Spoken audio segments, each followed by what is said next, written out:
सभी को सादर जय जिनेन्द्र। बोलो अनंत आनंद से परमेष्ठी भगवान की जय।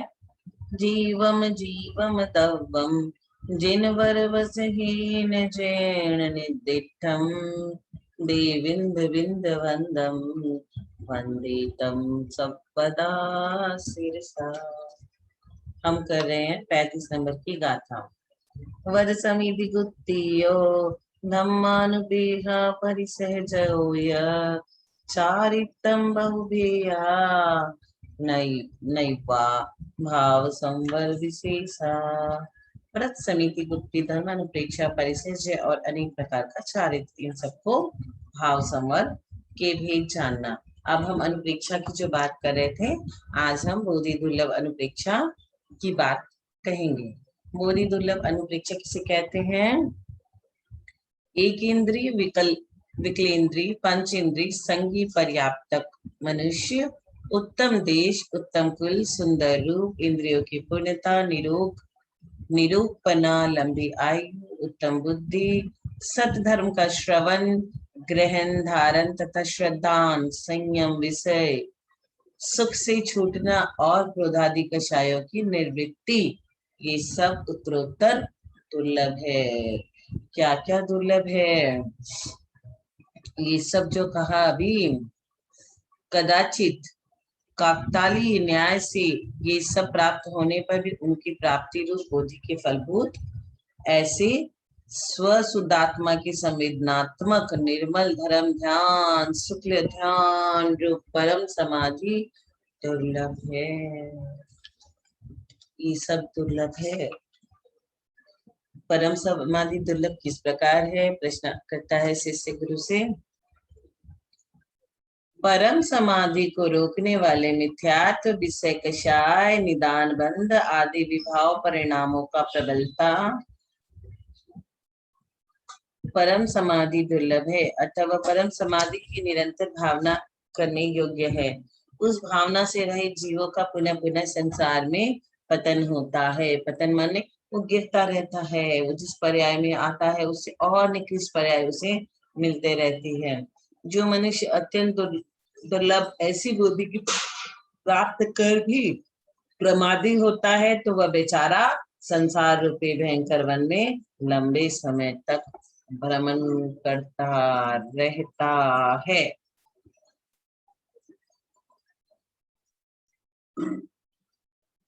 प्रमाद कितना बुरा है। प्रमादी मनुष्य क्या होता रहता है? सारे संसार में घूमता रहता है, और घूम के क्या करता है? पंच परावर्तन। पंच परावर्तन। तो इससे पंच परावर्तन से बचने के लिए क्या करना होगा? हर समय समाधि मरण हो हमारा, संयम धारण करना होगा हमें। ये सारी भावनाएं हमें मन में धारण करनी है।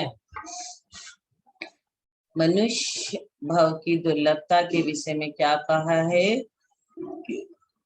अशुभ परिणामों की बहुलता, संसार की विशालता, योनियों की अत्यंत विगुलता, ये सब मनुष्य योनियों की बहु दुर्लभ करते हैं। बोधि और समाधि का लक्षण किसे कहते हैं? प्राप्त नहीं किए हुए सम्यक दर्शन ज्ञान चारित्र की प्राप्ति करना, वह बुद्धि है। बुद्धि क्या है? अगर हमें सम्यक दर्शन, सम्यक ज्ञान और सम्यक चारित्र नहीं हुआ है, होता तो हम भटकते रहते क्या पंचम काल में अभी जो जन्म लिए हुए हैं। तो सम्यक दर्शन ज्ञान चारित्र की प्राप्ति करना वह बोधि है, और उनकी सम्यक दर्शनादि की निर्विघ्न रूप से अन्य भाव में साथ ले जाना वह समाधि है। इस प्रकार संक्षेप में दुर्लभ अनुप्रेक्षा हमारी पूर्ण हुई। अब धर्म अनुप्रेक्षा किसे कहते हैं, इस पे चर्चा करते हैं। संसार में गिरते हुए जीव का उद्धार करके नागेंद्र, चक्रवर्ती, देवेंद्र आदि से पूज्य अव्यबाद अनंत सुखादि अनंत गुणों के रूप लक्षण वाले मोक्ष पद में जो धरता है वह धर्म है। धर्म क्या है? धर्म अनुप्रेक्षा क्या है? संसार में गिरते हुए जीव का उद्धार करके नागेंद्र, चक्रवर्ती, देवेंद्र आदि से पूज्य नागेंद्र पद नहीं, देवेंद्र पद नहीं, नागेंद्र और देवेंद्र से पूज्य। अव्ययवाद अनंत सुखादि अनंत गुण रूप लक्षण वाले मोक्ष पद में जो धरता है वह धर्म है। उस धर्म के भेद कहे जाते हैं अहिंसा लक्षण युक्त गृहस्थ और मुनि रूप लक्षण युक्त उत्तमादि लक्षण युक्त निश्चय व्यवहार रत्नात्मक अथवा शुद्धात्मा के समेग रूप मोह क्षोभ रहित आत्मा का परिणाम धर्म है। राग छोड़ने बोला है, मोह छोड़ने बोला है। इस धर्म की प्राप्ति नहीं होने से अनंत भूतकाल में निश्चिदर धाव सत्य य तरुदस वेले दिशेयु सच्चेव सुरनिर यतिरी चौवो 14 मनुष्यु सद्दस सहस्रा वनस्पति में 7 लाख नित्य तथा इतर निगोद में वनस्पति में 7-7 लाख, पृथ्वी काय में 7 लाख, जल काय में 7 लाख, तेज काय में 7 लाख, वायु काय में 7 लाख, प्रत्येक वनस्पति में 10 लाख। द्विइंद्रिय 3 इंद्रिय चतुर्इंद्रिय में 2-2 लाख, देवनाथी और तिर्यंश में 4-4 लाख और मनुष्य में 14 लाख। इस प्रकार इस गाथा में कहे अनुसार 84 लाख योनियों में परम स्वास्थ्य भावना से उत्पन्न निर्व्याकुल परमार्थिक सुख से विपरीत पंचेंद्रिय सुख की अभिलाषा से उत्पन्न व्याकुलता को उत्पन्न करने वाले दुख को सहन करते हुए इस जीवन ने भ्रमण किया। इस जीव ने कहाँ कहाँ भ्रमण किया? इस जीव ने 84 लाख योनियों में भ्रमण किया। और वो कैसे, किस किस योनि में कितने कितने वर्ष? वनस्पति में 7 लाख नित्य और इतने युगों में 7-7 लाख, पृथ्वी काय में 7 लाख, जल काय में 7 लाख, तेज काय में 7 लाख, वायु काय में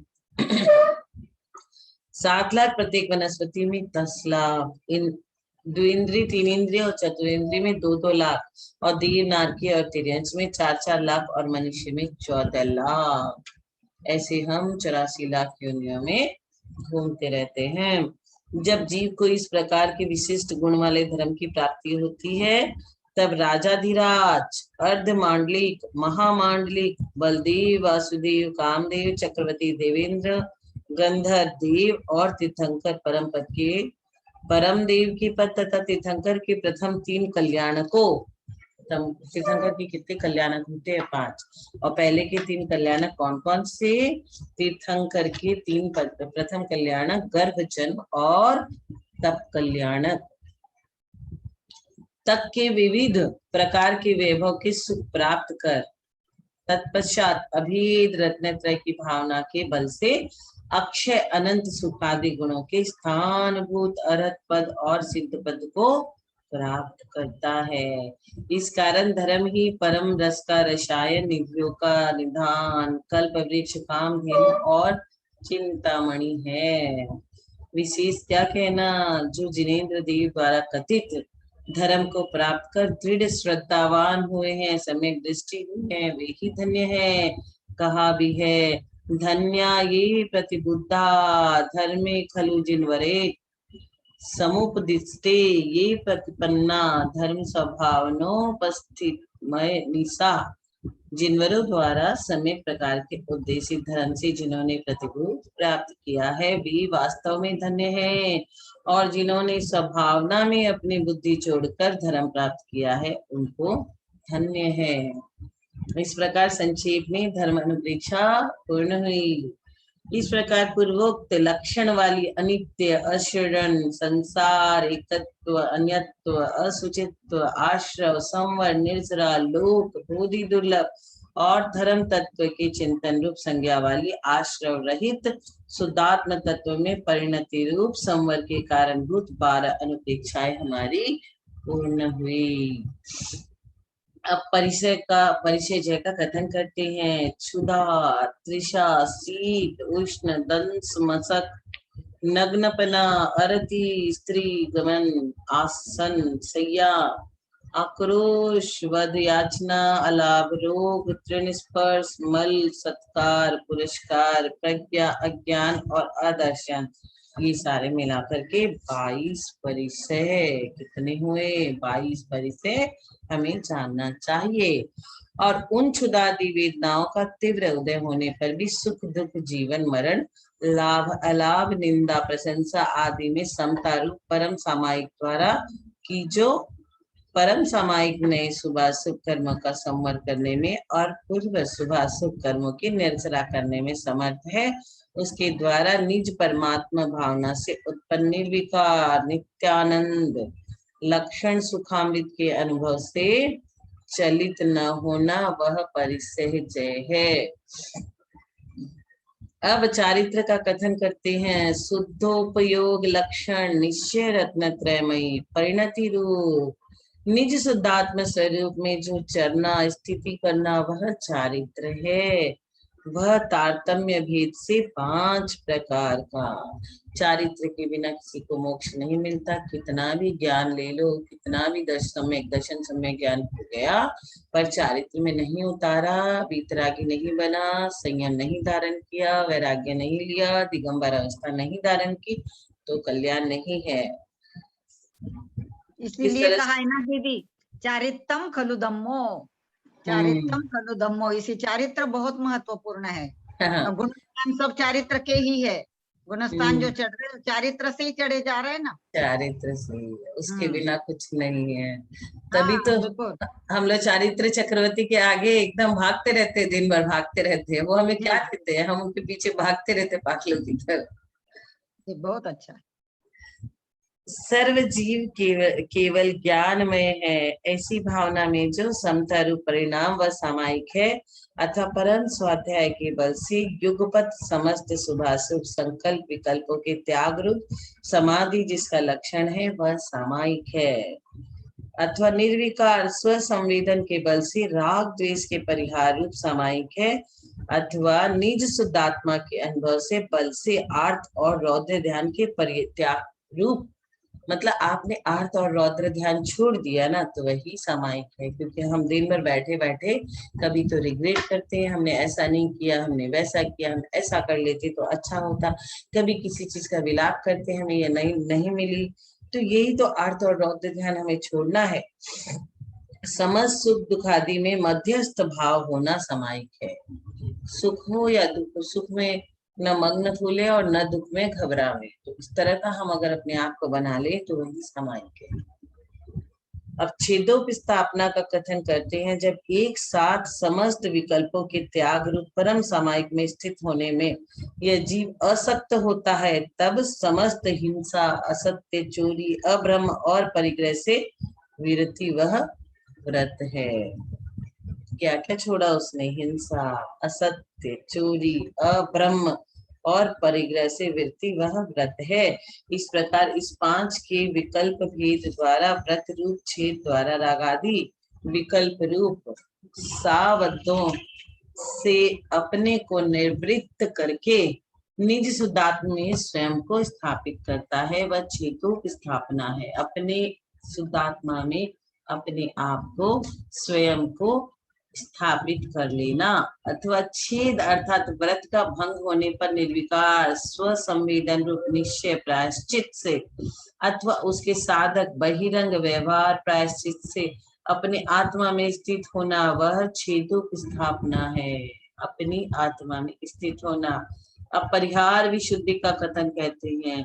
तीसम वासो जम्मे वास पुहत्तम मूले पच्चखणाम परिधो संजझुण दुगाऊ यह विहारो, जो जन्म से 30 वर्ष सुख में व्यतीत करके वर्ष पृथकत्व 8 वर्ष तक तीर्थंकर के चरणों में प्रत्याख्यान नामक नवम पूर्व पढ़कर तीनों संध्या काल के अतिरिक्त समय में प्रतिदिन 2 कोस गमन करता है। इस गाथा में कथित क्रम अनुसार मिथ्यात्व, राग आदि विकल्प मलों के प्रत्याख्यान से परिहार से अपनी आत्मा की जो विशेष रूप से शुद्धि अर्थात निर्मलता है, वह परिहार विशुद्धि चारित्र है। जो हमें सच्चे दिगंबर मुनियों में देखने को मिलती है।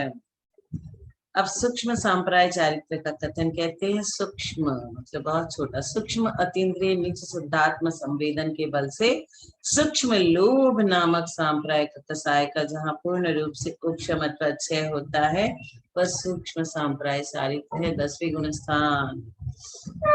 अब यथाख्यात चारित्र का कथन कहते हैं। यथा अर्थात जैसा, सहज शुद्ध स्वभाव पने के कारण, निष्कम पने के कारण, निष्कषाय कुशाय रहित आत्मा का स्वरूप है, वैसा ही जो आख्यात अर्थात कहा गया है वह यथाख्यात चारित्र है।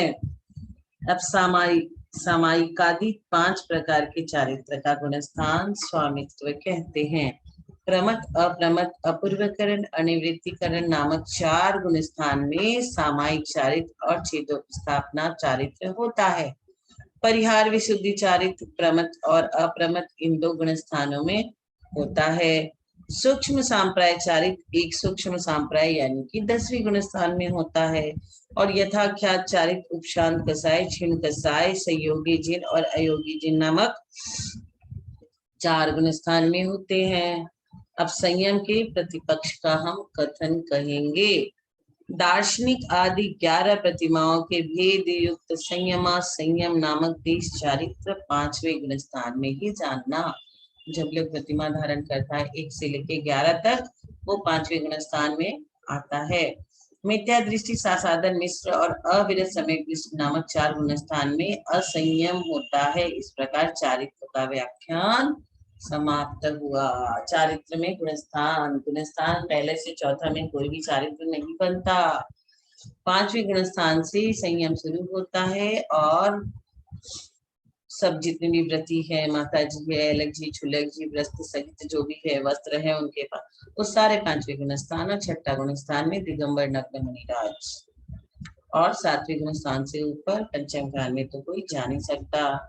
इस प्रकार व्रत समिति गुप्ती धर्म 12 अनुप्रेक्षा परिसेज है और चारित्र रूप भाव समर के कारणों का जो व्याख्यान किया उसमें निश्चय रत्नत्रय के साधक व्यवहार रत्नत्रय रूप शुभोपयोग के प्रतिपादन करने वाले जो वाक्य हैं उन्हें पापाश्रव की संवर का कारण जानना और जो व्यवहार रत्नत्रय के साथ शुद्धोपयोग लक्षण वाले निश्चय रत्नत्रय का प्रतिपादन करने वाले वाक्य उन्हें पुण्य पाप इन दोनों के संवर के कारण जानना।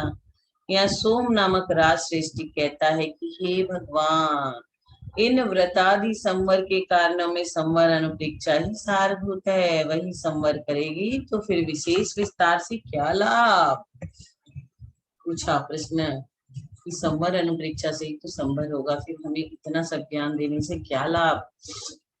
भगवान नेमिचंद आचार्य कहते हैं, त्रिगुप्ती लक्षण युक्त निर्विकल्प समाधि में स्थित मुनियों को उससे ही संवर अनुप्रेक्षा से ही संवर हो जाता है, परंतु उसमें असमर्थ जीवों को अनेक प्रकार से संवर का प्रतिपक्षी ऐसा मोह उत्पन्न होता है।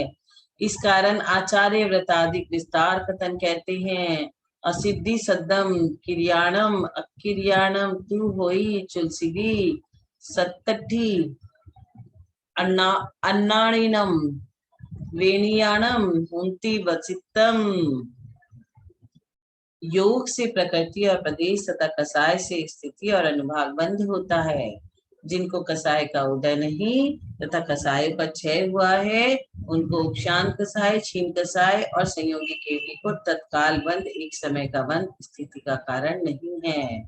इस प्रकार संवर तत्व के व्याख्यान में 2 सूत्र तथा संवर तत्व के व्याख्यान में 2 सूत्रों द्वारा तृतीय स्थल पूर्ण हुआ। बहुत दिन से हम 35 नंबर गाथा समझ रहे थे, आज हमारी 35 नंबर गाथा पूर्ण हुई। इसमें काफी वर्णन आ गया, सब अनुप्रेक्षाओं का वर्णन आ गया और काफी लंबा ये हमारा चला 35 नंबर की गाथा। अब ये 35 नंबर की गाथा हमारी पूर्ण हुई।